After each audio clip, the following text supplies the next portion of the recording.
শপথ করিতেছি যে জোরে বলো।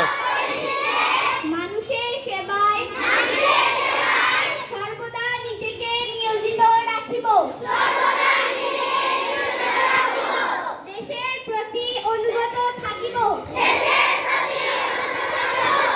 দেশের একতা ও সংহতি বজায় রাখিবার জন্য সর্বদা সচেষ্ট থাকিব। হে মহান সৃষ্টিকর্তা,